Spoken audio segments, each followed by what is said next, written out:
let's talk high school hoops. Absolutely. Well, one playoff to another now. Those high school hoops are here. Semifinals, winner goes to the title game, loser has to go home. But we start with the great, oh yeah, we're starting with the great 5A matchup. It's Seaman taking on Mays.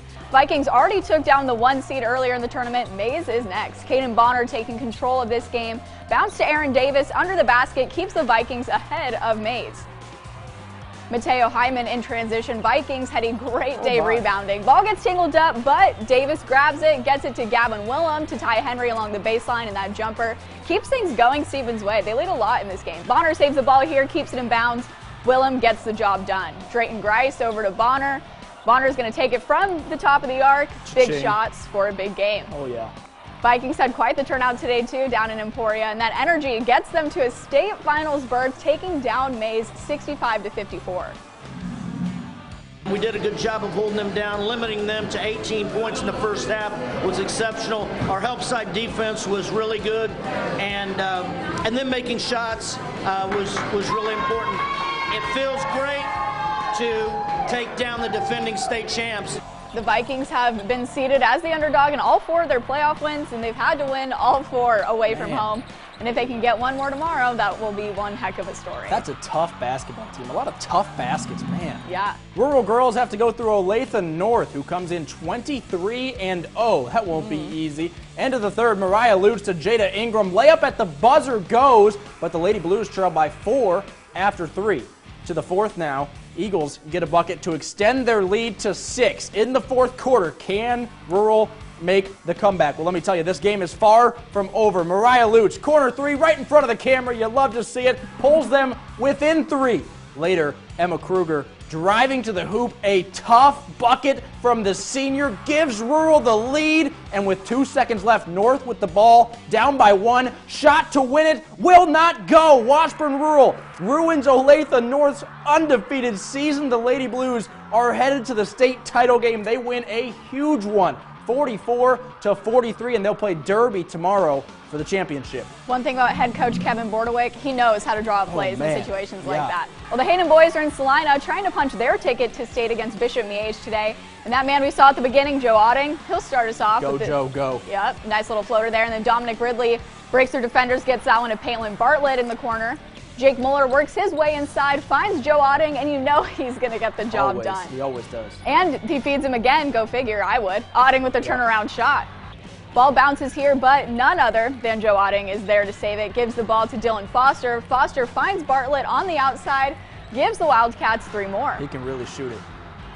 Bartlett works from the inside too, mid-range here, bounces in, but through all this scoring, Bishop Miege is still getting shots to fall in, and Hayden's season comes to an end. Final score is 62-50. Tough one. They'll get McPherson in the third place game tomorrow. Wamego girls in Salina too. Boomtown, Laney, not just a place, it's more of a vibe. Yeah. Those guys brought the boom to the town. The crowd did, that is. Paige Donnelly stops and just puts up a mid-ranger.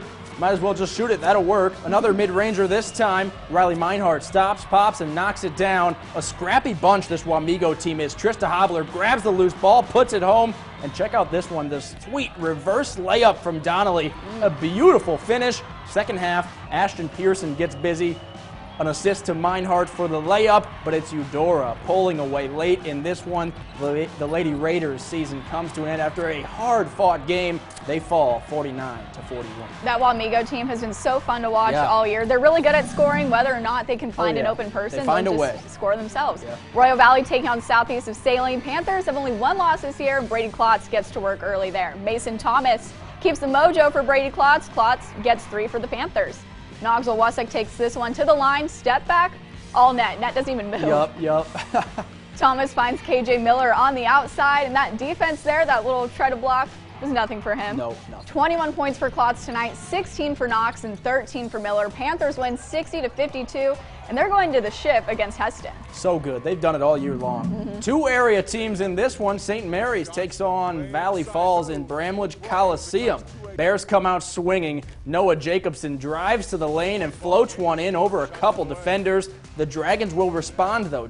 Zach Evans to Brennan Miller. A sweet pass, a nice finish, but St. Mary's up 7 at the half. Second half, Bears keep the foot on the gas. Keller Hurla from Nigel Pack range drills it. He was halfway back to St. Mary's on that one. More Bears. Fred Creaky in the post. gets it done. They are going to the state title game with a 80-69 winning, handing Valley Falls their first loss of the year. St. Mary's will play Hillsboro tomorrow. What a win. You love to see the 1 seed go down, even though it is Valley Falls. We like watching them. Well, Silver Lake's taking on Goodland in Hutchinson. McKinley Kruger for 3 there. Mariah Farmer misses, but Mackenzie McDaniel rebound and put back. She's so good on the boards. Lake trailed by 15, but is fighting back later on. Another McKinley Kruger 3 right here. Mariah Farmer, she's going to come back. She drives and scores. Who would have thought? The comeback falls short, though. An incredible season for the Lady Eagles comes to a close. They fall 59-53. Man, they really did have a great year. I know. Teams that are fun to watch. Top team in their division. Yeah, and this one was a thriller. It goes to double OT, a dogfight to the end, a low-scoring game. Every point in this one was earned, but Linden falls to the defending champs Hillsboro 37-28. A great season, really, for the Tigers. A lot of great basketball tonight. More to come tomorrow. Lainey, you got any major takeaways from tonight? I mean, we saw some. It's just crazy how all week it's been, here's team seasons ending. Like, not just another loss, but they're ending, but then others are moving on still. It's just crazy to think that some people's seasons are just over. Yeah, it is. And there's been some big wins. Even some of the big schools getting big wins. It was the Seaman boys today with another big win. They've gotten big wins every week for the last month or so they continue to do it. And Washburn Rural takes down a team that was 23-0. Those girls are really solid, hoping they'll get a state title tomorrow. I hope so, too. Same thing with Seaman. You know, they're underdogs, so it's really nice to see them really pull it out there. Absolutely. And Washburn basketball in action tomorrow. We'll have those highlights for you as they kick off the NCAA tournament. Well, thank you all so much for hanging out with us all season, and good luck to everyone competing for a state trophy tomorrow.